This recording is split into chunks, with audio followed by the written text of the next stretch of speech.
Welcome back to the deep dive. This is where we commit to really extracting the deepest insights from one core piece of source material. Right.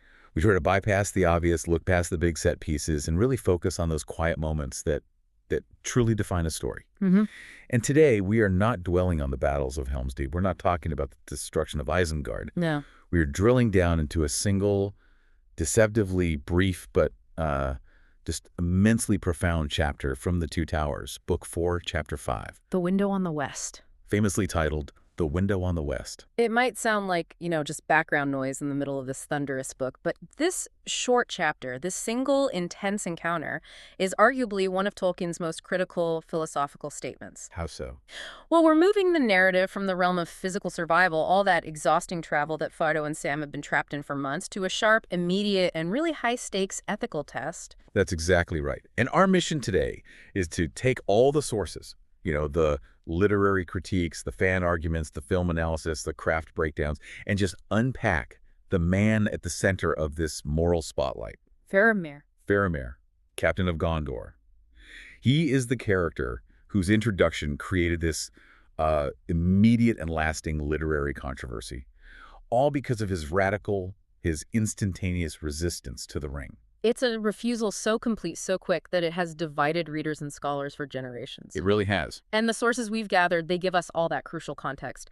We'll cover the chapter's thematic core, what Tolkien really intended for it to represent, and then that decades-long debate. Was he too perfect? Was he too perfect, or was he simply necessary? And then, of course, the highly divisive changes in the movie adaptation. Oh, yes. And finally, how this character functions as a masterful, if, controversial piece of writing craft. It gives us lessons we can apply, regardless of which side of the debate you land on. Okay, so let's start this deep dive by anchoring ourselves in the physical space. Because with Tolkien, geography is never just scenery, is it? Never. It's always a reflection of the moral reality of the characters inside it. So when Frodo and Sam are captured by Faramir and his rangers, they're taken to a place that's, well, it's unlike anywhere else in the story up to this point. Mm-hmm. They aren't on a dusty battlefield or in the, cramped, politically charged streets of Minas Tirith. No. They're at Henneth and Nun. Which translates to Window on the West. Yeah. Beautifully. It does. And what a specific place it is. It's this incredibly secret, brilliant piece of Gondorian engineering. Yeah. A refuge tucked behind a massive, thunderous waterfall in the wilds of Ithilien. It sounds almost idyllic, doesn't it? Perfectly untouched by the war that's raging just miles to the east. It's a moment of preserved nature. Yeah. And that secluded, almost hidden nature of Henneth and Nun it's paramount to the ethical situation here. The source material details this outpost not just as a camp, but as a sanctuary, a place of quiet reverence. And it's described as being lit by a soft, clear, western light. You mentioned we need to zoom in on that. We have to. Tell us why that specific direction, the west, is so crucial here. So the west in Tolkien's legendarium always symbolizes the direction of the undying lands, Valinor. Right. It's the ancestral home of the elves and the faithful Númenóreans. So it represents hope, ancient wisdom, and the source of all true good that remains in Middle-earth. So by lighting Henneth Annen with this western light, Tolkien is subtly signaling to the reader. He's signaling that this place is one of purity, of vigilance. It's standing guard against the growing shadow of Mordor, which lies directly to the east. It's a spiritual and moral bulwark. So it's not just a strategically sound hiding place. It's a moral crucible masked as a sanctuary. That's a perfect way to put it. But how does the physical structure, a hideout behind a waterfall, how does that specifically enhance the moral test? Well, think about the environment. When you're surrounded by the chaos of war, the demands of the moment, survival, tactical advantage, feeding your troops, they take precedence. Force. But the sources highlight that the sound of the waterfall itself, it creates this enveloping sense of separation, of calm. It literally filters out the noise of the outside world. It minimizes that immediate, desperate urgency that feeds the ring's temptation. It forces introspection. Exactly. This environment demands that the leader, in this case Faramir, be guided by wisdom and scholarship rather than militaristic necessity or, political pressure from his distant father. Right. If this had happened during a siege, the priority would be completely different. It would be. How can we use this weapon to defeat Sauron right now? Well, But here, this sheltered, guarded peace, it allows the narrative to shift its focus entirely, away from physical danger and onto ethics, trust, and profound moral judgment. I see the structural argument now. It sets the stage for a judgment of the soul, of intention, not a judgment of tactical expediency. Yes. The calm allows for an ethical examination that would be impossible anywhere else in that theater of war. It creates a vacuum of peace necessary for virtue to flourish, or for a flaw to be exposed. And that is the brilliance of Tolkien's world-building craft. He meticulously prepares the stage, physically and symbolically, before he introduces the pivotal moral choice. It tells you immediately, whatever happens here is going to be fundamentally spiritual, not military. Okay, so the stage is set. The light is Western, the atmosphere is isolated. Now we layer on the catastrophic stakes. The weight of the information Faramir receives here is just immense. We have to try and internalize it from his perspective as a commander of Gondor. Absolutely. I mean, just imagine being Faramir for a second. You're leading this small, exhausted company fighting a desperate, losing guerrilla war right on the enemy's doorstep. A hopeless fight, really. Pretty much. And then suddenly you capture these two tiny creatures and you realize they're carrying the One Ring, the ultimate weapon of the Dark Lord. And it's not just that. He learns the entire fellowship is splintered. He learns his own heroic brother, Boromir, was so utterly corrupted by this thing that he tried to seize it by force. Which led to his death and the scattering of their comrades. It's a personal and a strategic disaster. The future of Gondor, his home, his duty, his entire world, it literally hinges on what he does next. And the potential reward for seizing the ring is, well, it's the salvation of his city. And maybe, just maybe, the end of his father's relentless disappointment in him. The weight is just catastrophic, Tough. both personally and politically. And this is precisely why the sources focus so intensely on what happens next. Because despite this monumental temptation, when the ring is finally confirmed to be there, we get the line that defined the character and launched the whole debate. But fear no more. I would not take this thing if it lay by the highway. Not where Minas Tirith falling in ruin and I alone could save her, so using the weapon of the enemy. It's an absolute statement. It is truly radical. It's immediate. It's absolute. And for many readers, as we'll get into, it's almost unbelievable. And we have to analyze that refusal. The speed of it is what's so fascinating. Yeah. He doesn't struggle for a day. He doesn't agonize over the moral implications. He doesn't even ask to see the ring or handle it for, a tactical assessment. He recognizes the danger instantly and rejects the pursuit of power and military expediency outright. And if we compare this to the spectrum of corruption we've seen in the trilogy up to this point, it just throws Faramir's choice into such sharp relief. Oh, completely. We've witnessed the prolonged, agonizing, tragic downfall of Boromir. We have the sheer psychological torture being inflicted on Frodo, which has lasted for months, years even. And historically, we have Isildur, a man of immense goodness who succumbed instantly at the moment of victory. Even the wisest, Gandalf and Galadriel, they explicitly fear the ring. They refuse to touch it, knowing their own potential for corruption. They're Faramir. Faramir is seemingly inoculated against the one force designed to be fatal to every man of power and ambition. His refusal just bypasses the core internal struggle of the entire trilogy, that battle against corruption, with a single, clean declaration of principle. It's a moment of untainted moral clarity. In a world defined by encroaching shadow and compromise, yes. So instead of being a slow descent, which is the pattern the ring usually enforces, Faramir just stands firm. Does his refusal suggest that some virtue, some deep-seated character trait, can render the ring's seductive promises utterly irrelevant? That is precisely what the sources suggest. And that moves us straight into the heart of the literary disagreement. For his defenders, yes, that purity exists. But for his critics, this clarity is the character's greatest weakness. He's too perfect. Too perfect to serve as a meaningful narrative agent of temptation. And that takes us directly into the great debate. The question has persisted since 1954. Is Faramir too perfect? Our source material lays out this debate, and we have to analyze both sides, deeply and impartially. Right. And it's essential to remember this isn't just about whether you like the character. It's about the technical function of a character in a complex moral epic. Okay, so let's dive into argument A. The critique that he is an idealized character and therefore, in a literary sense, unrealistic, or maybe dramatically inert. The critique of scale is fundamental here. If the ring is the ultimate symbol of corrupting power, a force that has brought down kings, twisted hobbits, terrified wizards, then any character who resists it without effort, Well, that fundamentally weakens the narrative threat. It lowers the stakes. Exactly.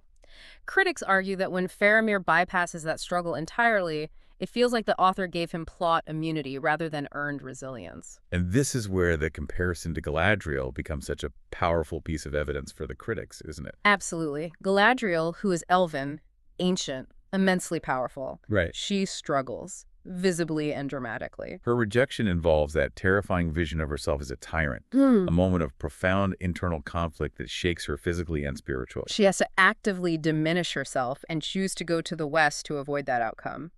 And then you have Faramir, a man of Gondor, who offers up his absolute refusal with this, casual intellectual certainty. For critics, that huge disparity, the lack of visible cost, makes Faramir's character seem psychologically dissonant within the world's established rules of temptation. So if goodness is defined by the difficulty of the choice, Faramir makes the choice look easy, which makes the goodness feel unearned. Precisely, which leads to the powerful mouthpiece critique.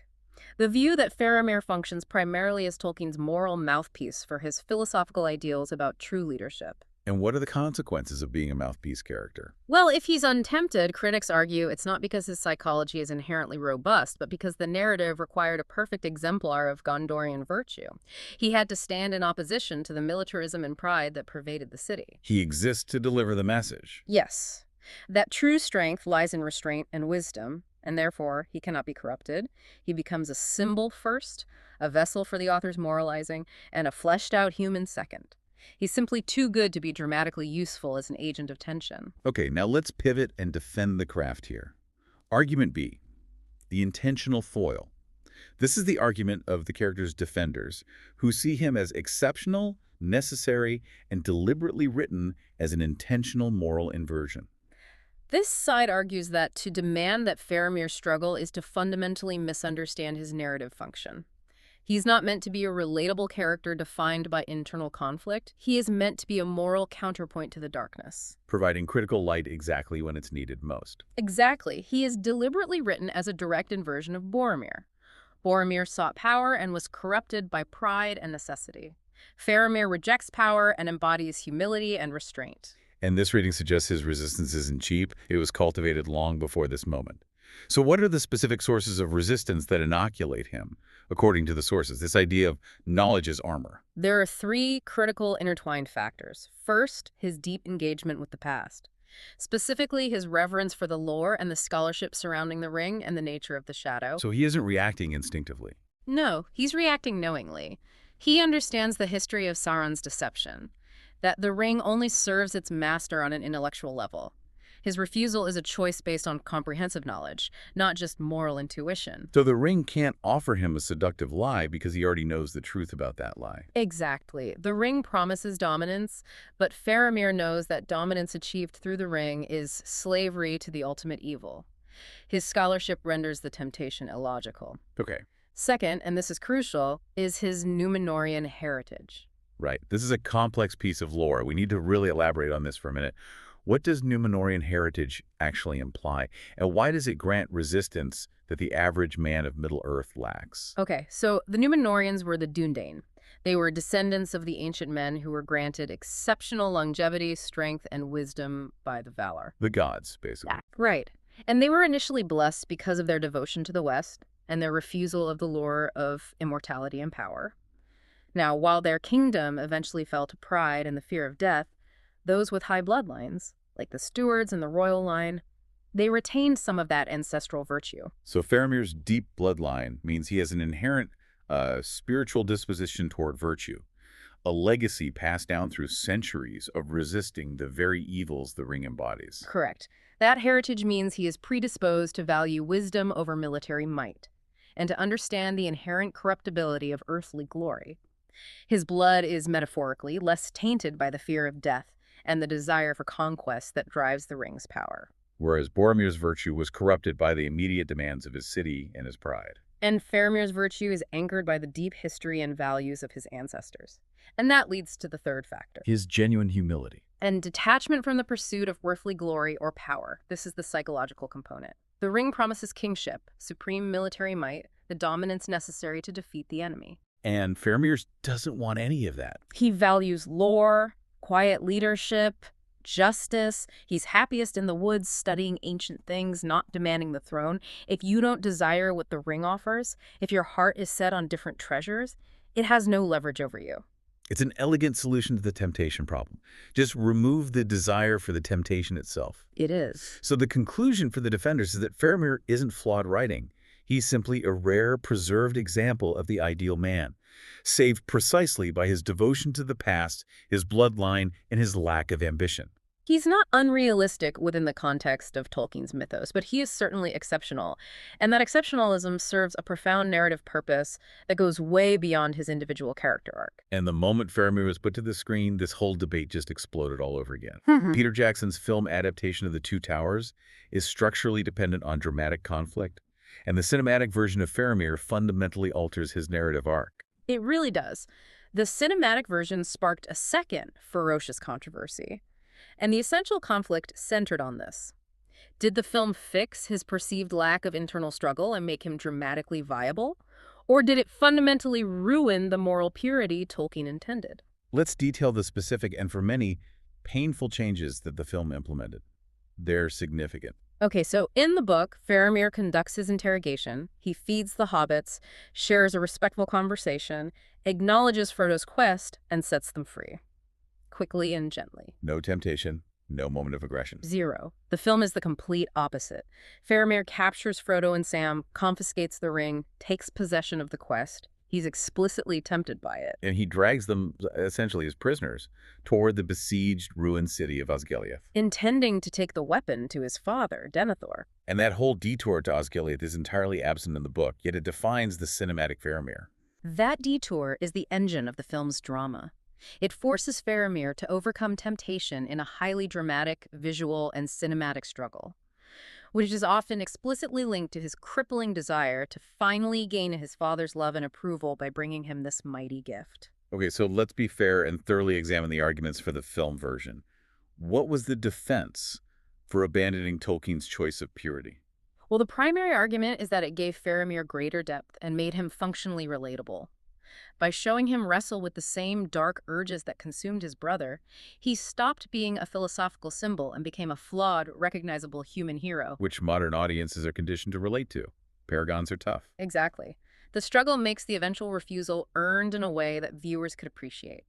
The film aligns Faramir with Tolkien's broader, constant theme, that the ring's temptation is universal and overwhelming. That no one is truly beyond it. Right. If Faramir resisted instantly, the ring doesn't seem terrifying enough. The struggle validates the virtue, making the eventual choice feel dramatically satisfying and raising the stakes for Frodo's continuing mission. But then we have the arguments against the film version, which many purists cite as a fundamental betrayal. Why did this change flatten the character, as the critique suggests? Because the entire point of Faramir in the book is that he is the moral negative of Boromir. He is the alternative path. Right. By giving Faramir the exact same fundamental internal crisis, the ambition tied to his father's approval and the desire for the ring, the filmmakers eliminated the essential contrast between the two brothers. They essentially made Faramir Boromir light. That's a good way of putting it. If the two brothers face the same internal crisis, then Faramir's later success is just a less tragic repeat of the same psychological pattern, rather than a different moral paradigm entirely. Precisely. His exceptionalism, his inherent value as a counterpoint to ambition, is lost. And furthermore, the source material emphasizes the absolute necessity of the moral rest stop for the reader and for Frodo. Unpack that concept for us, the moral rest stop. Why was it so critical that the book provided this untainted moment of goodness? Well, for Frodo, this meeting is the moment he realizes that not all men of power are corruptible, like Boromir or Isildur or even potentially Gandalf. He's suffering from intense paranoia and betrayal trauma. Exactly. To endure the horrors of Mordor, he needs his faith in goodness, in the possibility of benevolence restored. The book's Faramir provides immediate, untainted trust, and that allows Frodo to psychologically rest and move forward. So by replacing that respite with another intense moment of fear, capture, and near betrayal in the film, the filmmakers increase the drama. But they psychologically exhaust the audience and, more importantly, Frodo. The film undermines the very structure of the quest's remaining chapters. The book uses Heneth-Annwn as an anchor point, a moment where light and wisdom prevail, to sustain the audience through the bleak, harrowing journey through Shelob's lair and Mordor itself. And in the film, you get no such break. You get more uncertainty. The critique is that the film chose easy drama over necessary moral architecture. So in the book, Faramir's virtue is a narrative gift, a source of peace for the reader. In the movie, his struggle is a source of immediate high-stakes drama, but it destroys that essential peace and removes his function as a unique moral exemplar. So now we have to move beyond the subjective question of whether the character is better or worse in one medium or another. We need to synthesize what Faramir's character was structurally designed to achieve in the narrative, as detailed in Tolkien's own craft. Okay, so he has several core interconnected roles. Let's start with his function as the critical test for Frodo. Right. Faramir exists as this high-stakes necessary test of Frodo's ability to trust. Frodo is at his lowest ebb of faith in humanity. He's just seen the dark side of power embodied by Boromir. Exactly.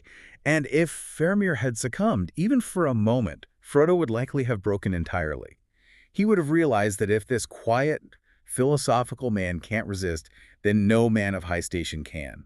But Faramir's immediate, pure refusal restores that minimal but essential trust. It gives Frodo the necessary mental fortitude to continue. Okay. He also functions as the vital contrast to his brother, which is probably the most easily digestible purpose. Absolutely. He highlights the twin paths the noblemen of Gondor can take. The path of pride, immediate necessity, and military strength. Boromir's path. Which leads to fatal corruption and tragedy. Or the path of humility, scholarship, and restraint. Faramir's path. Which leads to resistance, spiritual preservation, and ultimately a healthy leadership. Faramir provides the moral balance to the otherwise prideful and failing line of Denethor. He's also a much-needed reminder that genuine goodness, wisdom, and restraint still exist in the world of men. He proves Gondor isn't just defined by its besieged walls and its desperate, prideful steward. He is a symbol of hope in a world that is rapidly sliding toward terminal darkness. His refusal isn't just about the ring. It's about proving that the ancient Númenorian virtues, the pursuit of wisdom and lore over crude military, might have not been entirely extinguished. Even by decades of desperate warfare on the border of Mordor. Right. He represents the possibility of a moral regeneration for men. I find the description of Faramir as a counterpoint to despair particularly resonant. That phrase perfectly captures his necessity in the narrative structure. Tolkien meticulously managed the emotional terrain of the reader. After the intense misery of Boromir's fall, the descent into the Black Swamps, the grim arrival at the borders of Mordor, the reader needed a moment of guaranteed, unshakable light. And Faramir provides that. He provides proof that pockets of humanity remain untouched by corruption. He's the narrative anchor of uncorruption, a moral respite before Frodo and Sam must endure the crushing, absolute bleakness of their final approach. So without this character functioning as a moment of pure grace, the rest of the journey would feel overwhelming, unjust, and hopelessly doomed. He's structurally necessary for the emotional endurance of the reader. He is essentially the last shining bastion of uncompromised light before the narrative forces us into the final, unrelenting shadow. So his purity isn't a character flaw. No, it is a profound narrative necessity to maintain the philosophical possibility of hope. Okay, so this deep dive into Faramir's controversial virtue gives us some incredible, actionable lessons for character design. For anyone out there crafting characters, whether they're paragons or anti-heroes, how do you avoid that too good to be true trap? How do you make that virtue, even intentional purity, resonate as believable? This is where we extract the universal lessons from the specifics of Tolkien's craft. We analyze how he contextualized Faramir's nobility to mitigate that sense of him being a flat mouthpiece. Because even though his refusal was instantaneous, Tolkien provided mechanisms to humanize him. Okay, let's start with tip 1. Strengths must have costs. This is what the filmmakers understood, right? Yeah. Even if they applied it controversially. Right. A character's resistance or strength should never feel free. If you grant a character a high degree of virtue, that virtue must inflict some form of emotional toll or personal sacrifice. So for Faramir, he resists the ring instantly. But his resistance to the militaristic pragmatism of his father causes him immense emotional cost and familial alienation. He pays a massive price in love, acceptance, and standing within his own city, which is arguably a deeper sacrifice than the internal struggle to resist power. It is a character-defining sacrifice. The source analysis points out that the movies added the visible internal struggle because they lack the time to establish the backstory costs that the book details. Right. But the principle holds. Pure goodness requires a price, even if that price is paid relationally or psychologically, not just physically. The price of Faramir's goodness is his father's open contempt. Okay, moving on to tip 2. Virtues create problems, not solutions. This is a powerful, counterintuitive idea for narrative conflict. A rigid, noble moral code should complicate a character's life and choices, not simplify them. So a virtuous character who refuses shortcuts, who insists on honor, they'll face constant tactical disadvantages in a pragmatic world. Exactly. Give us an example of how Faramir's virtue complicates his life in this chapter. Well, his insistence on honor limits his tactical decisions significantly. When he realizes the severity of Frodo's burden, he refuses to take the ring, but he refuses to immediately kill Gollum. Even though he knows Gollum is dangerous and serves Sauron. Right, and this adherence to a higher moral law, restraint, and mercy is tactically unsound, and it ultimately leads to his immediate future suffering, as he's shortly sent to his near death at Osgiliath. His virtue is not rewarded. It creates friction with the pragmatic military needs of Gondor. And introduces greater danger. That makes perfect sense. Goodness is a choice that demands friction. Now, tip 3, goodness is a choice, not an inherent trait. This is key. Instead of just relying on a descriptor, Faramir is good, Tolkien shows him actively choosing the harder, right path over the easy, wrong path. If a character is simply born noble, it's narratively uninteresting. But if they continually choose principles over expediency, that's engaging. And the fact that Faramir could have taken the ring, the ultimate shortcut to power, and chose not to, is the ultimate proof of his character. It's an active decision to maintain his soul despite the immense pressures of duty and ambition. The struggle might not be a visible temptation, but the choice is external and demonstrably difficult. Indeed. His immediate refusal isn't just an automatic setting. It's the result of countless prior choices that prepared him for that moment. Which brings us to tip 4. Give them a past that explains their goodness. Noble characters don't emerge from a vacuum. How did Tolkien root Faramir's nobility in specific, detailed backstory elements? Well, his nobility is deeply rooted in his specific upbringing and philosophical growth. His reverence for Gandalf is key. Gandalf taught him lore and wisdom, which fostered a philosophical mind that rejected the military obsession of the city. His scholarship provided him with the detailed knowledge of the ring's history and its true nature. And crucially, he made a conscious choice to reject his father's power-focused, purely militaristic values. His goodness is informed and cultivated, not accidental. So he prepared himself to resist the ring decades before he ever encountered it. The refusal in the window on the west is earned because he had already, mentally and spiritually, rejected the ring's appeal to glory long ago. He chose the path of the scholar and the peaceful ranger over the path of the conquering captain like his brother. His past choices are his true armor. Finally, tip 5. Even a paragon needs soft flaws or blind spots. These are the elements that keep him grounded and relatable. A paragon without any weakness becomes a bore. These soft flaws don't corrupt Faramir, but they do render him vulnerable and deeply human. He struggles constantly with his father's bitter rejection and profound lack of affection. He perpetually doubts his own worth because he is ceaselessly measured against the Boromir ideal in the eyes of his father. Right. And he carries intense grief for his brother, which clouds his judgment when he learns of Boromir's final moments. These are emotional vulnerabilities, but they are not moral ones. He is morally pure, but emotionally exposed. This is the critical balance. By understanding these complexities, the lineage, the scholarship, the familial suffering, we see that Tolkien provided extensive context to justify Faramir's exceptional morality. His purity is not simple. It is hard-won, long-maintained, and costly. This has been a truly deep dive into a quiet masterpiece of narrative craft. The Window on the West may be one brief chapter, but its depth is, well, it's undeniable. It explores temptation, moral strength, necessary trust, fractured leadership, and the incredibly complex, fraught relationships between brothers, cities, and the burdens we all carry. It really serves as one of Tolkien's boldest declarations about the endurance of genuine virtue. That uncorrupted goodness can still be found in the world, even when you're standing on the very border of evil itself, surrounded by desperation and war. The central tension will always remain, though. Is Faramir a paragon of honor, an intentional moral counterpoint to the darkness, or a character who, for dramatic purposes, needed more realistic internal flaws? And regardless of your answer, His functional importance to the emotional architecture of The Lord of the Rings, providing that necessary anchor of light, is absolutely undeniable. It really is. So we'll leave you with this final provocative thought to mull over, building on that tension between perfect virtue and human suffering. Yeah. If Faramir's goodness is instantaneous and untainted, requiring no visible, visceral struggle against the ring, what is the true, enduring cost of that purity? Is that perfect, immediate rejection of evil a path that often isolates him and earns him the scorn of his father and his people? Is that a greater personal burden than being tempted itself?